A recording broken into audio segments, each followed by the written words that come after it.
Waheguru Ji Ka Khalsa, Waheguru Ji Ki Fateh. Welcome to another segment of Coach Gurbani's a-sabad-a-day. Our recitation is still from Rag Asa, but the author is now the ninth Nanak, Guru Tegh Bahadur, Rag Asa Mahalla Nawa. And the recitation,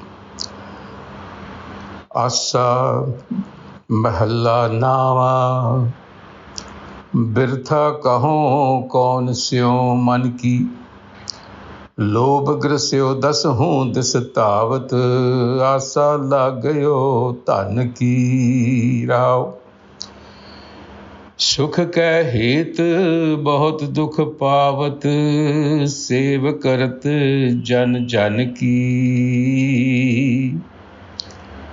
द्वारे द्वार सुआन ज्यो डोलत, नह सुध राम भजन की। मानस जन्म अकारत खोवत, ना लोक हसन की। नानक हर जस क्यों नहीं गावत, कुमत बिनासे तन की। The ninth Nanak offers us a soulful meditation on the eternal battle being played out within our minds. The battle between the passions of the senses that bind us, trap us, and the spirit within us that wishes to break these barriers and soar. So the Guru says, Biratha Kahau Kaun Siau. Who can I speak to, or who would I speak to about my mind's anxiety? Biratha has a double connotation. It is to say it's pointless.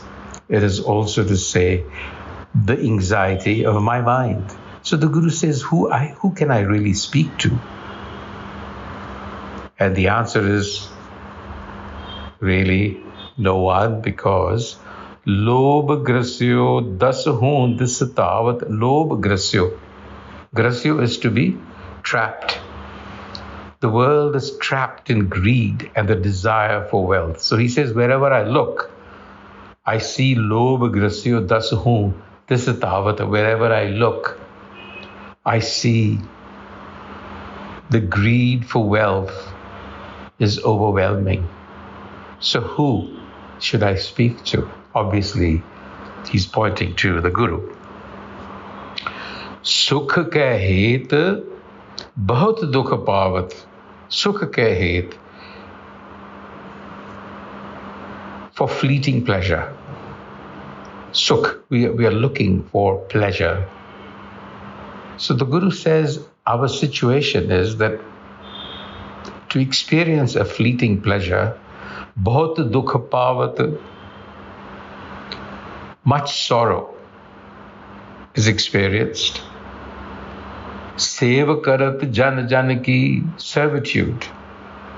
You're locked into servitude to others. So it's not a happy situation, even to seek that temporary pleasure. And so what do you really look like? You look like a mad dog wandering from door to door, unaware of itself. Dware dwar swan jo dolat. Swan is a dog, wanders from door to door. Neh suddh ram bhajan ki, has no awareness of itself. That is, the Guru is likening our state to that dog, because dogs are usually associated with greed. They'll go anywhere. So that's how we are. Manas janam akarat khovat, लाज न लोक हसन की. मानस जन्म अकारत खोवत. Akarat, worthless, of no value.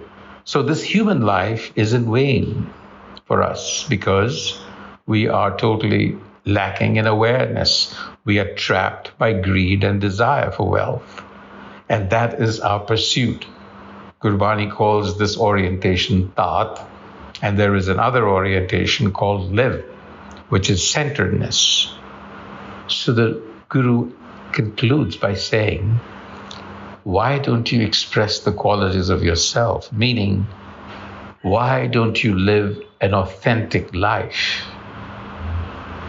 That's the question. So you see, our situation is much like the characters in The Little Prince. If you recall, there's the king who tries to make the sun his subject. There's the businessman who's blind to the beauty of the stars, but he's busy tallying, counting the stars because he wishes to own them. So we have this tremendous desire to own, to possess. So that's how we are, like these characters. And so the Guru is admonishing us on the absurdity of greed, which seeks to possess. So he assures us that all of our effort and striving for ownership matters little. Akarat, janam akarat. And life's great opportunity is missed. Manas janam akarat, if we don't recognize that the wellspring of all happiness lies in the knowledge that I have enough. I have enough to know one's threshold for being in a balanced state.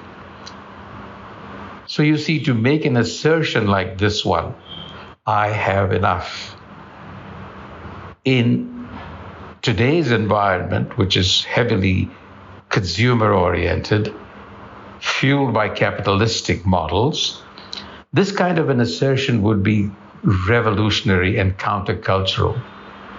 But it is precisely the shift in thinking that is needed. Guru Nanak established a counterculture, and he expects, and the expectation from us is that Sikhs will indeed create a counterculture. That is why the Guru is asking, why don't you break your pattern of thinking and express the wisdom innate in you? When you do that, you will go beyond the ordinary limited understanding of selfishness, of greed, of possession, to recognize that we are sharing a common experience, a common existence in a consciousness that is cosmic. We are just a part of it. Then you can be assured that greed will be replaced by service to others. On that note, Vaheguru Ji Ka Khalsa, Vaheguru Ji Ki Fateh.